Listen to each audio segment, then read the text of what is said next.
ओम शांति। ओम शांति चेतन मंगेश जी। भाई। ओम शांति।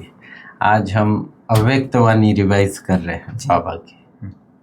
बाप दादा, आज की अव्यक्तवाणी में बाप दादा ने विशेष जी अंतिम समय का पुरुषार्थ जी इस पर फोकस है बाबा का, और उसके लिए क्या करना है ये बात को बाबा ने पूरी मुरली में गहराई से बताया। कि बाबा कहते हैं, और देखो दुनिया में जो पेपर्स होते हैं, एग्जाम्स होते हैं, उसमें क्वेश्चन भी बड़ा और आंसर भी बड़ा। जी यहाँ बाबा की एग्जाम में क्वेश्चन भी एकदम छोटा, सेकंड का क्वेश्चन और सेकंड का ही जवाब। कि बाबा कहते हैं सेकंड में फुल स्टॉप लगाना है। यह है अंतिम पुरुषार्थ, अंतिम स्थिति। कि जो भी परिस्थिति आएगी सेकंड में मैं देह से न्यारी आत्मा हूँ, आत्मा की याद या बाबा की याद रहे, यही बाबा कहते हैं मुख्य पुरुषार्थ है। तो इसके लिए बाबा ने कहा कि अंतिम समय एक सेकंड में स्टॉप करने के लिए सारी जीवन भर वो पुरुषार्थ करना पड़ता, और बहुत काल का पुरुषार्थ चाहिए। और बाबा कहते हैं इसके लिए रोज की तुम्हारी प्रैक्टिस चाहिए कि आत्मिक स्वरूप में स्थित होने की या व्यर्थ संकल्पों को ब्रेक लगाने की, ये रोज की आदत चाहिए। तब जाके बहुत काल के बाद वो सहज होगा, तब आप अंतिम समय सेकंड में फुल स्टॉप लगा। ऐसे बहुत अच्छी तरह गहराई से और इतनी उन्नति कराने वाली, स्व उन्नति वाली मुरली है। तो मैं चाहूँगा कि आप विस्तृत रूप से सारी मुरली पर प्रकाश डालें। आज 15 जून 2025 की मुरली है। रिवीजन जो डेट है वो 30/11/2005। और आज की मुरली का जो मुख्य हेडिंग है, समय की समीपता प्रमाण स्वयं को हद के बंधनों से मुक्त कर संपन्न और समान बनो। ये हेडिंग में पूरी मुरली का सार आ जाता है, क्योंकि हम बच्चों को बाबा समान और संपूर्ण देखना चाहते हैं। और बाबा ने उसकी विशेषता भी बताई है कि जो यदि बच्चे समान हैं और संपूर्ण बच्चे हैं, उनकी विशेषता है कि वह सदा निर्विघ्न रहेंगे, निर्विकल्प, न कोई संकल्प विकल्प नहीं चलेगा। कोई ड्रामा में यदि निश्चय है तो निर्विघ्न भी रहेंगे और निर्विकल्प भी रहेंगे। और यदि ये सब बातें होती है तो बाबा ने कहा निर्माण और निर्मल जरूर होंगे वो, 4 निशान। हाँ, और यदि जो समान बच्चे हैं और संपूर्ण बनने वाले बच्चे हैं, बाबा ने कहा वो सदा स्वतंत्र रहेंगे कई प्रकार के बंधन से। इसके ऊपर हम गहराई से चिंतन कर सकते हैं कि तो जो सदा स्वतंत्र बच्चे होते हैं, मन की स्वतंत्रता, कई प्रकार के बंधनों से स्वतंत्र, कर्मों के बंधनों से स्वतंत्र। स्वतंत्रता बहुत एक महीन पुरुषार्थ है कि कई प्रकार के बंधन होते हैं। किसी के आकर्षण का बंधन होता है, किसी के हद का बंधन होता है, बहुत प्रकार के बंधन हैं। बाबा कहते हैं ऐसे स्वतंत्र आत्मा आप यदि बच्चे बने हैं तो सबसे पहली जो स्वतंत्रता है, बाबा ने कहा है, वो देह अभिमान से मुक्त होने की स्वतंत्रता है। देह अभिमान ना हो जरा। देह का भान आने से ही हर प्रकार की परतंत्रता आ जाती है, आत्मा उसमें लिप्त हो जाती है। तो बाबा ने कहा उसका अर्थ ये है, यदि देह भान से न्यारे यदि होना है, उसकी स्वतंत्रता है, तो उसका अर्थ है तो देह भान की परतंत्रता से स्वतंत्रता। तो उसका अर्थ है कि हम जब चाहें और देह का आधार लें, जब चाहें इस देह से न्यारे और प्यारे हो जाएं, देह की आकर्षण से, देह के बंधन से, देह के कर्म बंधन से, देह की बीमारियों से अपने आप को डिटेच करने का, इसलिए बाबा कहते हैं उससे भी स्वतंत्रता। कई प्रकार के आकर्षण होते हैं, उससे भी स्वतंत्रता।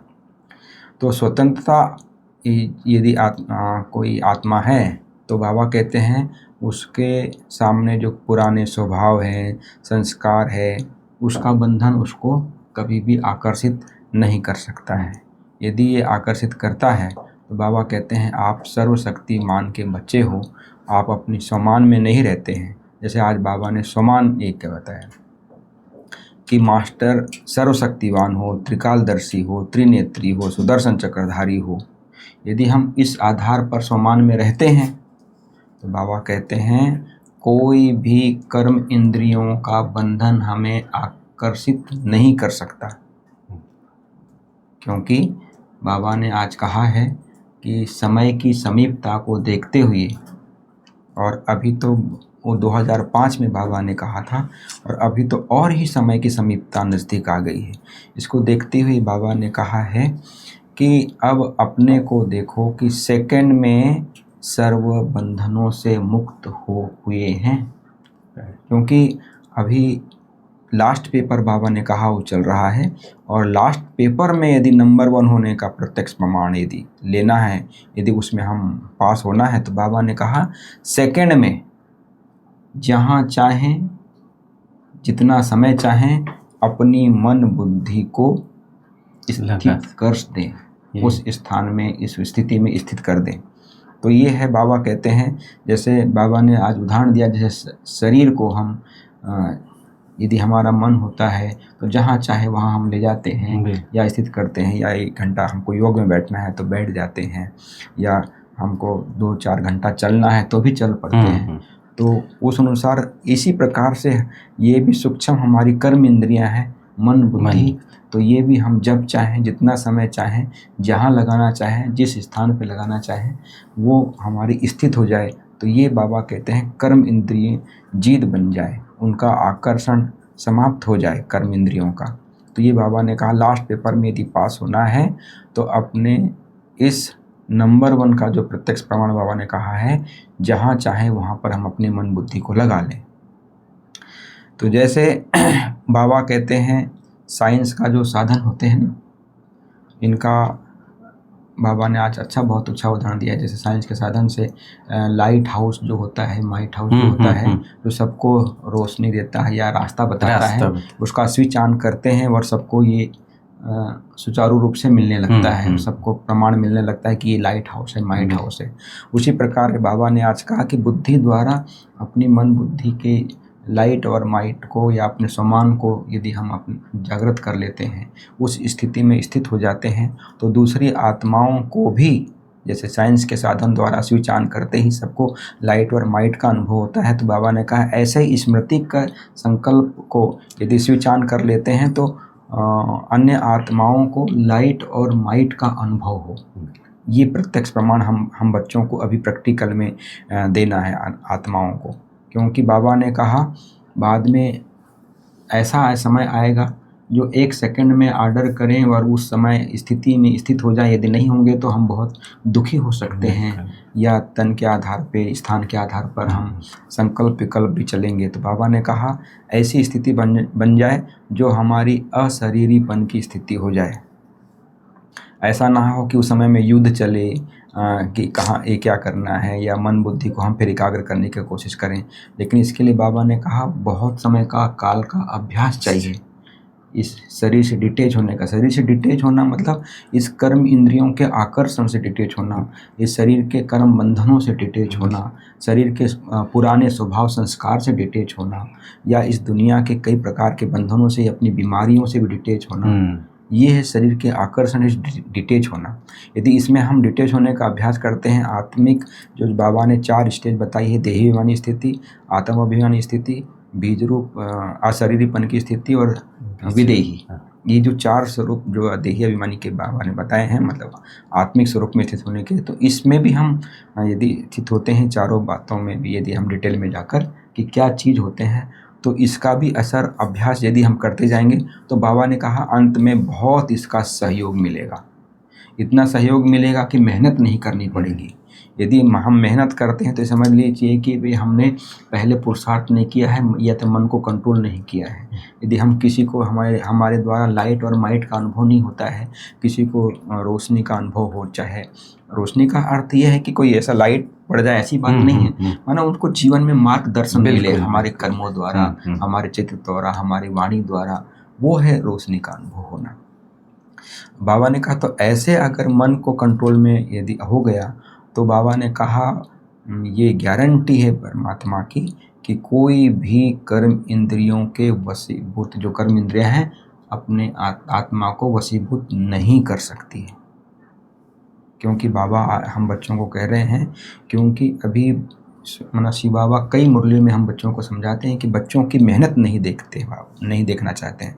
इसलिए बाबा कहते हैं जन्मते ही हम बच्चों को बाबा वरदान दे देते हैं। क्या वरदान देते हैं कि आप अपने जैसे स्वरूप में स्थित होने का पुरुषार्थ करते हैं, या इच्छा हमारी जो है कि बिना मेहनत के हमको जो वरदान मिल जाए, जैसे आत्माएं जो हम आत्माओं से चाहती हैं कि अन्य आत्माएं चाहती हैं कि बिना उनको मेहनत के वरदान स्वरूप में मिल जाए। तो इसलिए बाबा कहते हैं अपने शक्ति स्वरूप के वरदान को वरदानी रूप में अपने आप को स्थित कर देना है।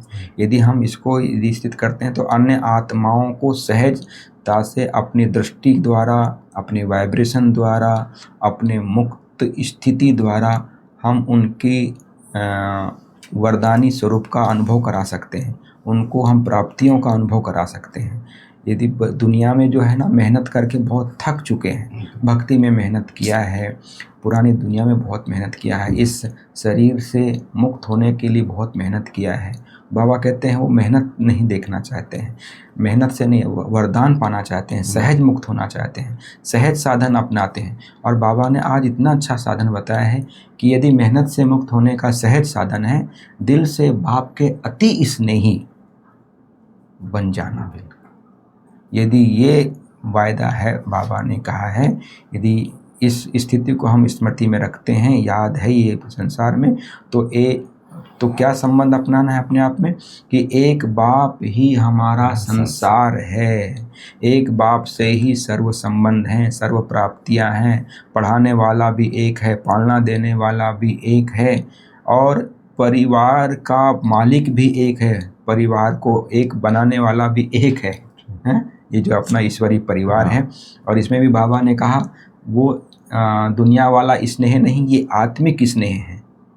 यदि ये हमारा सब कुछ है तो बाबा ने कहा है कि यदि तेरा मेरा सब कुछ हो जाता है तो मैं वायदा करता हूँ कि आपको कभी भी किसी प्रकार की अप्राप्ति का अनुभव नहीं होते, सर्व खजानों से संपन्न आप सदा रहेंगे।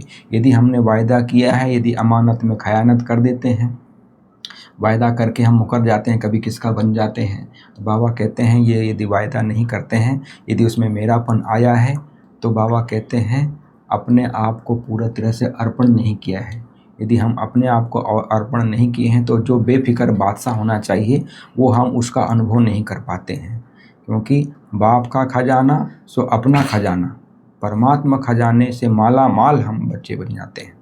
तो बाबा ने कहा यदि हम बच्चे बन जाते हैं तो बाप दादा हम बच्चों की जवाबदारी लेते हैं कि यदि आप मुझे याद करो तो सर्व प्राप्ति के अधिकारी बन ही जाएंगे, सिर्फ याद करो, और आप मेरे हो और मैं आपका हूँ। ये यदि हमारे में पुरुषार्थ रहेगा तो बाबा कहते हैं इस सर्व खजाने को अपने प्रति भी कार्य में लगाना है और अन्य आत्माओं के लिए भी कार्य में लगाना है। तो जब ये कार्य में लगाते, जितना कार्य में लगाते जाएंगे उतना बढ़ते जाता है।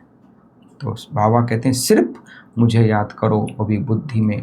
और बाबा ने आज 2 शक्तियाँ बताई हैं खास, एक सहन शक्ति और रियलाइजेशन पावर जो होती है ना, वो बहुत ज़रूरी है हमारे। तो बाबा ने कहा यदि हम 2 शक्तियाँ हैं, रियलाइजेशन पावर और सहन शक्तियाँ हैं, 2 बातें बाबा ने बताई है, यदि हमारे में है तो हम सदा निर्विघ्न रहेंगे। यदि बाबा ने कहा यदि विघ्न आते हैं तो समझ लीजिए कि हम सदा एक की याद में नहीं हैं, या हमारे में शक्तियों की कमी है, रियलाइजेशन पावर हमारे में नहीं है। आगे आप बताइए। आज बाबा ने याद प्यार भी बहुत अच्छा दिया, दिल से बाबा ने याद प्यार दिया है जी। बाबा कहता है चारों ओर के तीव्र पुरुषार्थी बच्चों को सदा स्व परिवर्तन और विश्व परिवर्तन की सेवा में तत्पर रहने वाले बच्चों को जी। सदा ब्रह्मा बाप समान कर्म योगी, कर्मेंद्रियों के आकर्षण से मुक्त आत्माओं को, सदा दृढ़ता को हर संकल्प, हर बोल, हर कर्म में स्वरूप में लाने वाले बाप के समान और समीप बच्चों को बाप दादा की दिल की दुआएं और दिल की याद प्यार स्वीकार हो और नमस्ते। इस प्रकार बाबा ने बहुत प्यार से दिल की दुआएं भी दी पुरुषार्थ में उन्नति के लिए और याद प्यार भी दिया। फिर वरदान में बाबा कहता है सदा श्रेष्ठ और नए प्रकार की सेवा द्वारा वृद्धि करने वाले सहज सेवाधारी भव। सदा श्रेष्ठ और नए प्रकार की सेवा। हम देख रहे हैं चेतन भाई जी कि वर्तमान समय अब सेवा की रूपरेखा धीरे धीरे चेंज होती जा रही है। तो बाबा कहता है कि आखिर में यह साधन भी आपके फेल हो जाएंगे सारे, और इसलिए बाबा ने वरदान में बहुत अच्छा बाबा ने कहा सबसे श्रेष्ठ और नए प्रकार की सेवा है संकल्प द्वारा ईश्वरीय सेवा करना। सही। आप संकल्प करेंगे कि हे आत्माओं आ जाओ, ये यहाँ आ जाओ, बाबा के घर में आ जाओ, और वो आत्माएं जैसे उनको आपका जैसे टेलीफोन द्वारा, तो इस प्रकार बाबा कहते इतनी संकल्प शक्ति आपकी पावरफुल हो जाएगी कि उनको आप याद करेंगे और वो आत्माएं बाबा के पास पहुंच जाएगी। तो बाबा कहते ये है नया तरीका, अब इसको अपनाते चलो, वृद्धि करते चलो। आपके सहज योग की सूक्ष्म शक्ति आत्माओं को आपके तरफ, बाबा के तरफ, बाबा के घर के तरफ स्वतः ही आकर्षित करेगी। फिर स्लोगन में बाबा ने कहा कि बहानेबाजी को मर्ज करो और बेहद की वैराग वृत्ति को इमर्ज करो। और कल विशेष मतलब आज जो है थर्ड संडे है, आज थर्ड संडे है, तो थर्ड संडे अंतर्राष्ट्रीय योग दिवस है। तो इसके लिए एक विशेष सोमान दिया गया है कि सारे क्लब के हीरो पार्ट बजाने वाली मैं सर्वश्रेष्ठ महान आत्मा हूँ। तो हम कल दिन भर संडे के दिन ये श्रेष्ठ सोमान में रहेंगे कि सारे क्लब में हीरो पार्ट बजाने वाली सर्वश्रेष्ठ महान आत्मा हूँ। ओम शांति। ओम शांति।